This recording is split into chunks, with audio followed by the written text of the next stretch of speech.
Filmin büdcəsi nə qədərdir? 400 mindir büdcəsi. Azik həm qurbandır, həm də problemdir. Həm yaralıdır, həm də yaralayır.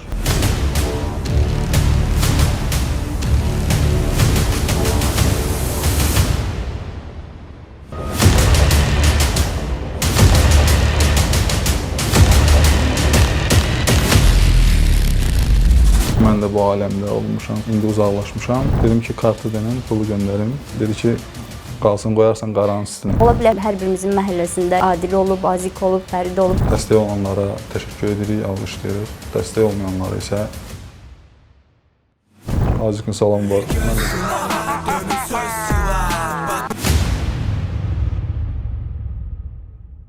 Bu yaxınlarda öyrənmişəm ki, mən təxminən 5-6 yaşlarımda deyirmişəm ki, mən aktyor olmaq istəyirəm, amma özümün yadımdan çıxıb o dönəm. Məktəb vaxtları, ümumiyyətlə ondan sonraki vaxtlar yadımdadır ki, istəmişəm aktyor olmaq və uşaqlıqdan bir xatirə yadımdadır ki, mən Mərdəkanda yaşayıram. Orada məhəlləmizdə bir oğlan var idi, İlqar. Onunla oynayanda mən dedim aktyor olmaq istəyirəm. O dedi ki, mənim dayım aktyordur. Mən ona deyərəm, necəsə kömək eləyər. Sonra öyrəndim ki, onun dayısı Vaqif İbrahimoğludur. Biz bir məhəllədə yaşamışıq. Sonra o dayısına demədi, təəssüf ki, bəlkə də yolum elə belə olmalıydı deyə. O demədi. Sonradan öyrənmişdim ki, Vaqif İbrahimoğlu idi onun dayısı. Kompüter mühəndisliyi üzrə oxudum, amma həmişə aktyor olmaq istəmişəm və həmişə daxilimdə o inam olub ki, mən aktyor olacağam. Bəzi kurslara getdim hərbi xidmətdən sonra. Ukrayna rejissoru və aktyoru Aleksandr Dzuba gəlmişdi Bakıya. Onun kursuna getdim. Qısa bir kurs idi. Bir həftəlik. Sonra Irina Brown gəlmişdi Shakespeare teatrından. Onun da belə bir həftəlik, 1-2 günlük səhv eləmirəmsə kursu idi, ora getmişdim. Və pantomim ustası Marcel Marceau'nun tələbəsi də gəlmişdi. Onun da kursuna getmişdim. O hamısı qısa kurslar idi. Belə kurslar olub aktyorluq barədə. Sonra isə başladım tam metrajlı filmlərdə başladım çəkilməyə. Ondan sonra da Mikrorayon serialı. Belə. Bir çox filmlərdə rol almışsınız. Sizin üçün dönüş nöqtəsi olan obrazınız hansındaydı? Ümumiyyətlə, hər rolun hansısa bir əhəmiyyəti olub həyatımda. Hər obraz önəmlidir. Səpələnmiş ölümlər arasında dediniz. Həmin filmdən mən Venesiya Film Festivalına ən yaxşı aktyor nominasiyası üzrə olmuşam, namizəd. Və bu təbii ki, beynəlxalq arena üçün, adımın beynəlxalq arenaya çıxması üçün dönüş nöqtəsi olub. Bu Volpi Cup'dır həmin o aktyorluq mükafatının adı. Ona namizəd olan çoxlu məşhur aktyorlar olub. Sean Penn, bizdən bir il qabaq Joaquin Phoenix olub, Javier Bardem, Mastroianni.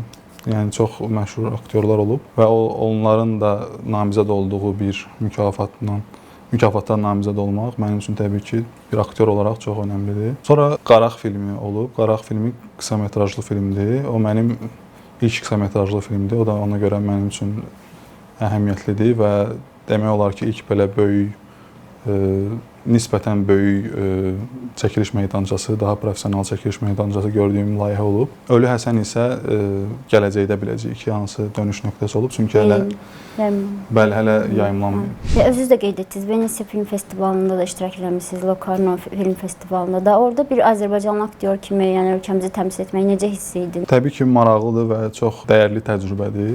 Sən Venesiyada gəzirsən, öz otel otağında oturmusan və bilirsən ki, bu dairədə, 1-2 kilometr dairədə bütün Hollywood aktyorlar demək olar ki, oradadır. Bilirsən ki, haradasa Al Pacino buralarda bir yerdə gəzir bu dəqiqə və digər aktyorlar, rejissorlar. Sən də həmin yerdəsən, bu maraqlı hissdir. Və 2020-ci ildə bizim filmimiz orada nominasiya olanda jüridə Kate Blanchett var idi və hərdən belə zarafat edirəm ki, Kate Blanchett mənim filmimə baxıb, mən onun filmlərinə baxmamışam. Yəni, təbii ki, baxdıqlarım olub, amma belə bir zarafat edirəm arada bir. Yəni, belə maraqlı hissdir, belə. Locarno'da isə Locarno Venesiyadan biraz fərqlənir. Orada daha çox art house filmlərdir.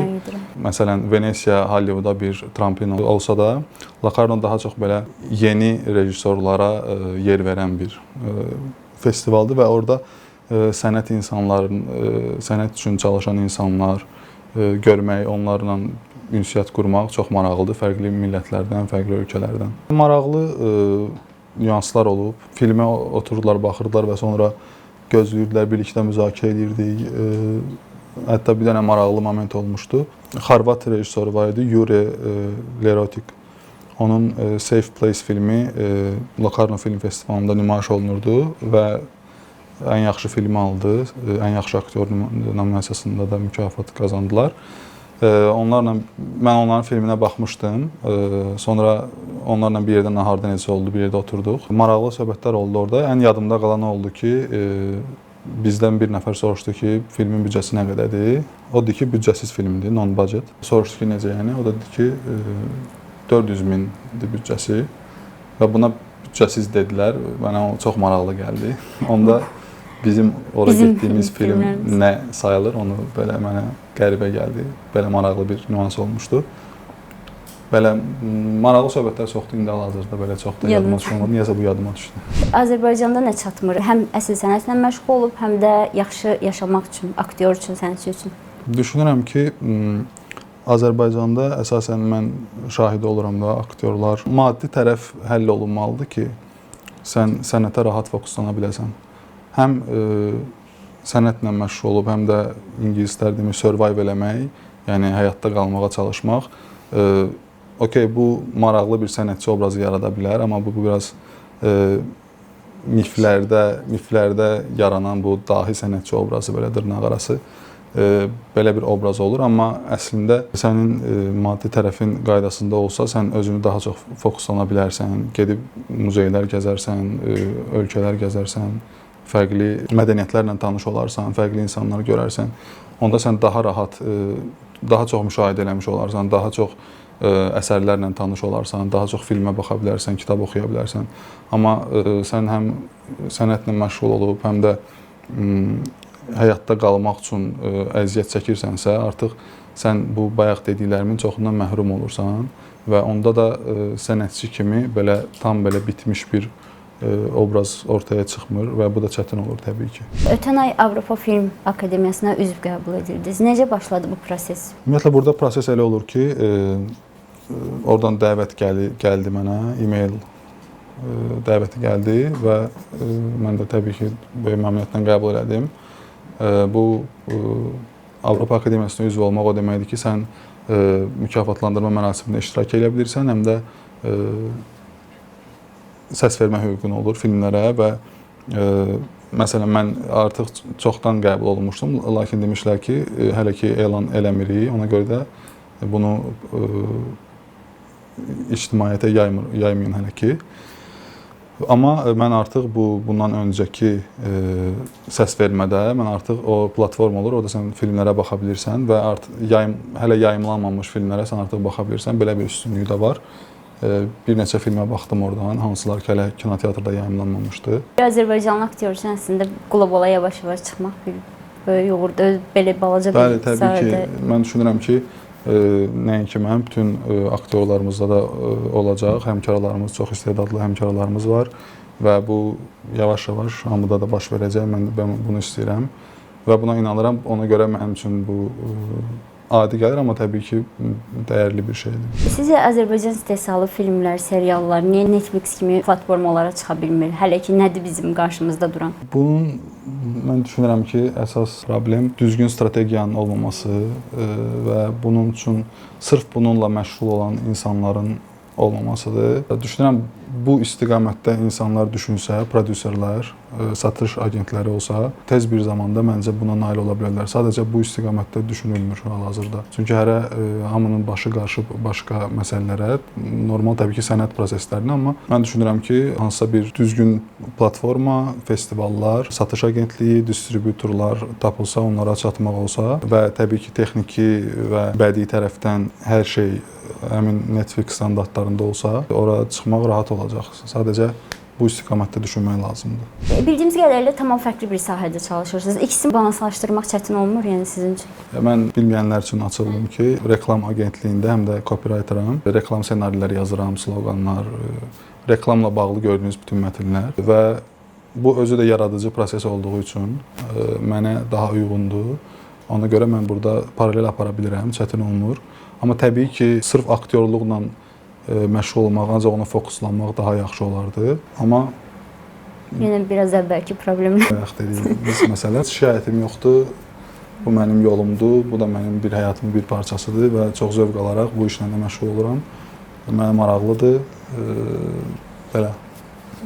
Teatrla aranız necədir? Tamaşada o kurs prosesində oynamısınız? Teatrla aram yaxşıdır. Kurs prosesində Aleksandr Dzubanın təliminin sonunda Buta performansı olmuşdu. O performansda iştirak eləmişdim. Və Irina Brown'un Shakespeare teatrının rejissoru Irina Brown da o da bizə Shakespeare barədə təlimlər keçəndə kiçik orada performanslar olmuşdu. Amma mən sonra əvvəl Ado teatrı var idi. Orada fransız rejissoru Elza Furtado'nun Toy tamaşasında oynamışdım. 2016-cı il səhv eləmirəmsə. İndi özəl teatrlarımız var. Fikriniz yoxdur hansındansa fəaliyyət göstərəsiniz? Özəl teatrlar var, dövlət teatrları var. İzləyirəm.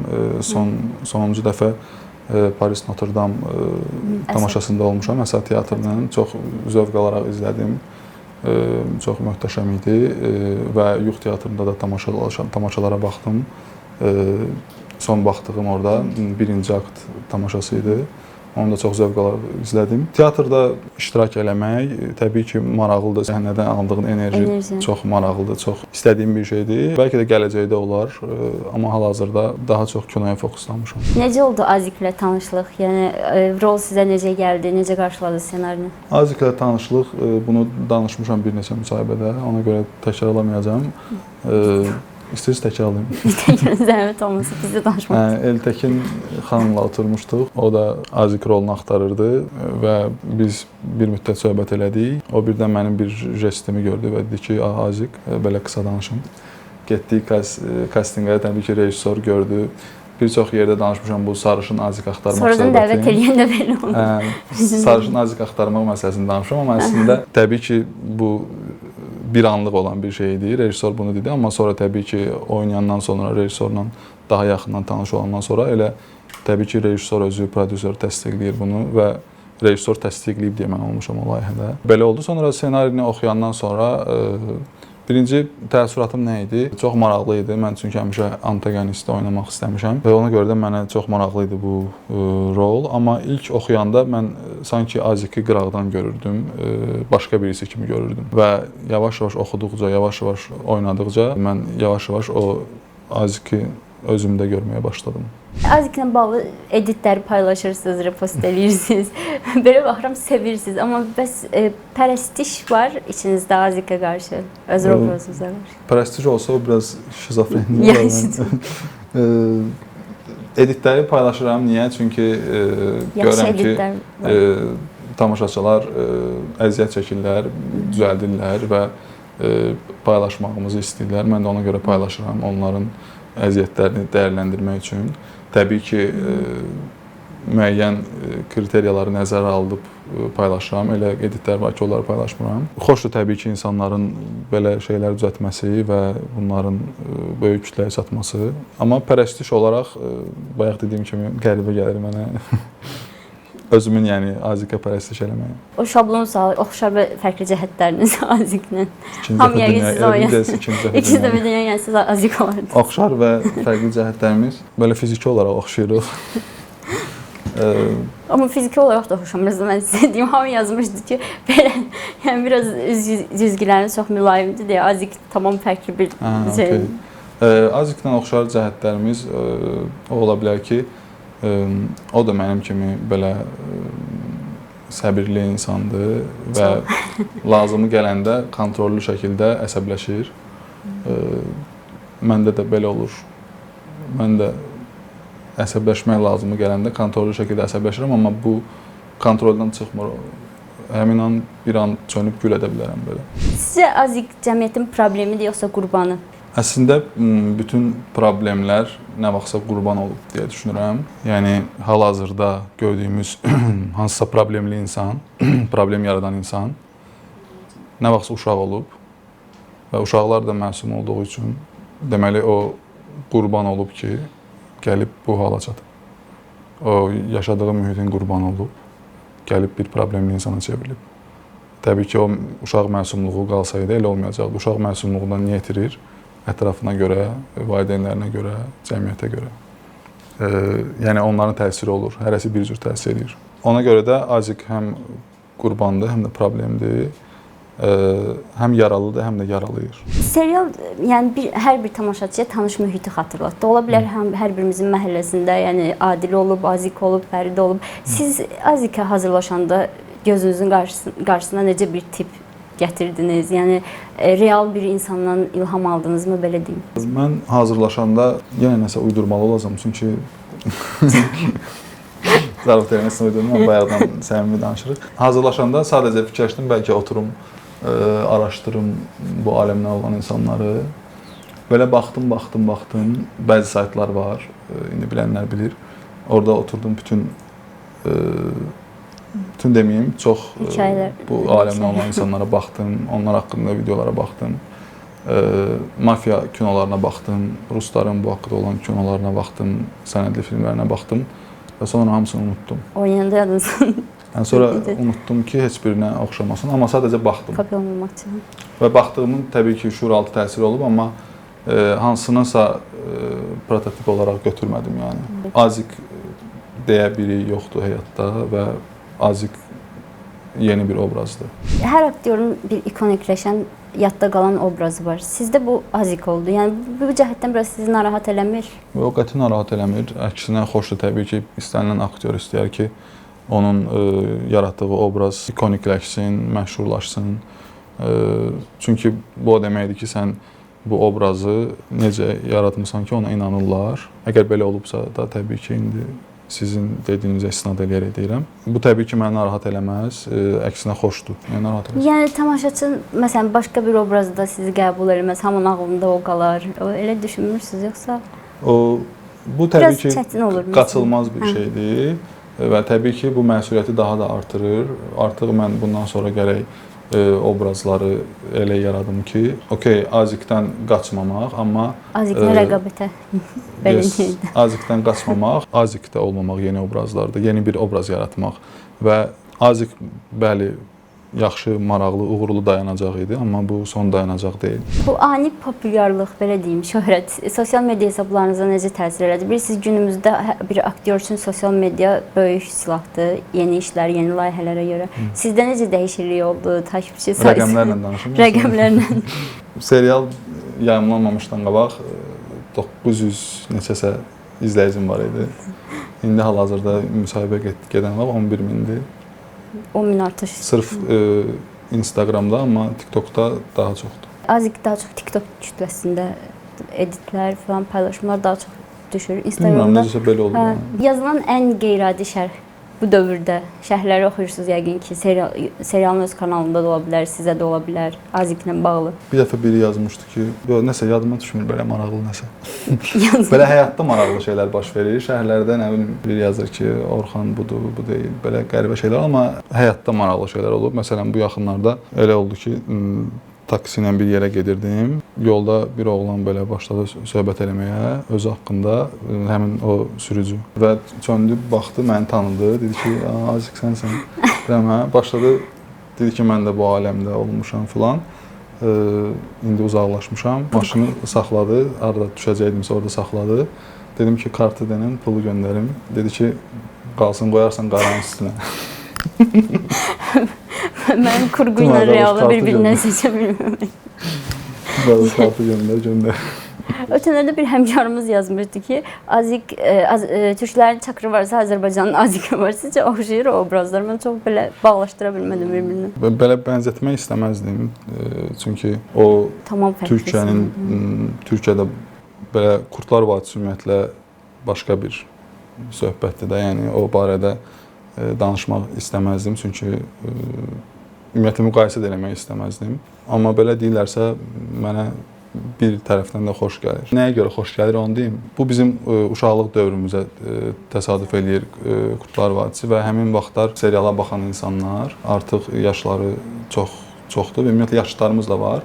Amma onların xatirəsində belə böyük iz buraxan obrazı sonra gəlib Azik obrazla müqayisə eləmək Mənə nəyə görə xoşdur? Çünki deməli mən də elə bir iz buraxa bilmişəm, Azik də elə bir iz buraxa bilib, ona görə xoşdur. Mənfi obrazda, amma çox sevildi. Ümumiyyətlə dünya praktikasında da belə var. Elə Çakırın özü də onun bir nümunədir ki, mənfi tərəfləri olsa da çox sevilmişdi. Sizcə bu nədən asılıdır? Aktyorun oyunu, ssenari, yoxsa cəmiyyətin belə personajlara marağının olmağı? Düşünürəm ki, ssenarinin rolu böyükdür. Aktyor oyununun deyə bilmərəm. Cəmiyyətin marağı da böyükdür. Uğur qazanıbsa deməli aktyor oyununun da rolu var. Hə, vallah. Hansı səhnədə belə psixoloji cəhətdən yoruldunuz? Yorulduğum olmadı. Mən böyük zövqlə işləmişəm bu layihədə və psixoloji olaraq özümü zəif bir hiss eləmirəm ki, hansısa səhnə məni yorsun. Azik haqqında düşünülən ən yanlış məqam, məlumat hansıdır sizcə? Nəyi səhv bilir tamaşaçı? Tamaşaçı nəyisə səhv bilir, mən deyə bilmərəm. Çünki tamaşaçı öz təcrübəsindən yola çıxaraq nəyisə baxır və nəyisə başa düşür oradan və onun başa düşdüyü ona görə doğrudur. Ona görə mən ona qarışa bilmərəm. Yaxın zamanda başqa layihələr var, elə İctimai TV-nin öz daxilində. Hal-hazırda nəsə deyə bilmirəm bu barədə. Çünki hal-hazırda elə bir başlayan bir layihə yoxdur. Təklif. Təkliflər olub, amma hələ son qərar verdiyimiz bir şey olmayıb deyə bu barədə heç nə deyə bilmirəm. Gənc aktyor kimi bu kinoda gedən proseslərə necə baxırsınız? Bilirsiniz, bu il biraz qəliz keçdi. Rasim Balayev vəfat etdi. Kinematografçılar İttifaqına sədr seçildi. Əlisa müəllim seçildi, amma biraz bir qrupda ona etiraz etdi. Sizin münasibətiniz necə oldu? Rasim Balayev kimi aktyorumuzu itirmək təbii ki, hamımız üçün ölkəmiz adına bizi üzən bir hadisədir. Kinematografçılar İttifaqında baş verən bu hadisə barədə onu deyə bilərəm ki, hamı kimin nə iş gördüyünü yaxşı bilir və görür. Ümumiyyətlə, hal-hazırda Azərbaycanda sənət üçün iş görən insanlar, tanıdığınız insanlar, onlardan gedib soruşsanız, biləcəksiniz ki, kim nəyi düz eləyir, kim nəyi səhv eləyir. Bunlar hamısı göz qabağındadır. Bunu düşünürəm ki, mənim nəsə deməyimə ehtiyac yoxdur. Adətən həmkarlarınız, gənc həmkarlarınız deyirlər ki, yaşlı nəsil biraz bizə mane olur, istəmir kinoda yeni bir era yaradaq. Siz nə düşünürsünüz? Yaşlı nəsil mane olur. Mənə mane olmayıblar. Ümumiyyətlə, mən düşünürəm ki, bu dediklərinizdən kənar bir şey deyirəm də, gənc bir insan, sənətçi heç bir maneəyə baxmayaraq öz yoluna davam eləməlidir və təbii ki, istəyərik ki, bu yolda bizim sənətimizin qocaman nümayəndələri də bu yolda gənclərə dəstək olsun. Dəstək olanlara təşəkkür edirik, alqışlayırıq, minnətdarıq. Dəstək olmayanlara isə üzürlüsən, onu biz davam edəcəyik. Nə olursa olsun, nə deyim. Kumiriniz kimdir kinoda? Ümumiyyətlə, mən uşaqlıqdan elə psixologiyada böyümüşəm ki, mən heç vaxt özümə kumir seçməmişəm. Düşünürəm ki, hər insanın öz yolu olmalıdır. Təbii ki, bəyəndiyin sənətçilər olur, aktyorlar olur, amma bu yolda gedəndə həmişə 10 il sonraki, 20 il sonraki özümü düşünürəm və ona doğru irəliləyirəm. Heç kəsi bir ideal olaraq, bir kumir olaraq seçmirəm. Çünki onun yaşadığı yolla mənim getdiyim yol fərqli yollardır və onun trayektoriyası ilə mən getsəm indi həmin yerə çatmaya bilərəm. Mənim trayektoriyam fərqlidir, mən oranı qaza-qaza gedirəm. Belə çətinlik çəkdiyiniz məqamlar? Maraqlı keçdi proses. Aktyor həmkarlarımız, ümumiyyətlə çəkiliş komandası, hamısı çox maraqlı insanlar idi. Hamısı ilə fikir bölüşüb müəyyən bir nəticələrə gəlirdik və hal-hazırda mikrorayondursa onların hamının birgə əməyi sayəsindədir. Təbii ki, yağışlı günlər oldu. Məsələn, 11-ci seriyanın sonu, Adilin qəbirdən çıxma səhnəsi, onlar hamısı güclü yağış olan vaxtlara düşüb. Amma buna baxmayaraq hamı çəkiliş meydançasında idi və hamı inanırdı səhnəyə və ona görə də hamı çox gözəl şəkildə birgə əl-ələ verərək işləyirdi. Buna görə də çox şadam ki, belə bir layihədə olmuşam. Ən çox gələn sual nədir sizə? Azik niyə Adili bağışladı? Yoxsa ən çox gələn sual budur, yoxsa niyə öldürmədi? Belə real həyatda belə gəzəndə, sosial mediada yox, realda belə gəzəndə hamı soruşur ki, ikinci sezon olacaq ya yox. Amma o siz dediyiniz sualı yox, mənə verən olmuyor. Azıq Nə bilim, uşaq öldürməz axı, 17 yaşı var onun. Azik müsbət tərəfini tapdıqda, yəni uşaqlara qarşı Kimisə öldürməməyi müsbət tərəfidir. Bir dənə müsbət tərəf tapıb, o da ki, kimisə öldürməməyi. Yəni Azik axırda kimi öldürdü. Amma əvvəldə elə bir şey yəni olur. Kazım qəbirdə öldürməməli. onu deyirsiniz. Axırda Yəni onu öldürtdürür. öldürsə əslində ya özü yaşayar. Mən diqqətlə baxmamışam. Axırda Azik Oynamamışsın. Onu bilmirik də, bəlkə özü deyir, Azikin salamı var. Mən də gəlib deyə bilərəm ki, falan kəsin sizə salamı var. Maraqlı məqamdır əslində. Yəni. Zarafat edirəm, bilmirəm. Nəysə. Bu da yeni bir mövzudur. Heç belə fikirləşməmişdim biz. Hə, Mənim üçün də tamaşaçı şoku yaşadım. Sizcə Azikin mübarizəsi nədən ibarət idi? Yəni daxilində bir türklər demiş çatışması olan obraz deyil. yəni hamının nəsə mübarizəsi var. Yəni siz yəqin ki deyirsiniz ki, onda nəsə paradoksal biraz məsələlər var. məsələlər gedirdi. Məsələn, Kazımı öldürüb bağışla qardaşım deməyi, sonra bir tərəfdən Adili bağışlayıb belə təkrar öldürməyi, belə məsələlər məncə biraz paradoks təşkil edir də, yəni sizin üçün. Mən çox detallı baxıram deyəsən. Hə. Mən o ssenarini oxumuşam və Aziki mən artıq Aziklə tanış olanda Azikin taleyi artıq bəlli idi. Ona görə də mən nəyisə dəyişməyə çalışmadım, sadəcə Azik olmağa davam elədim.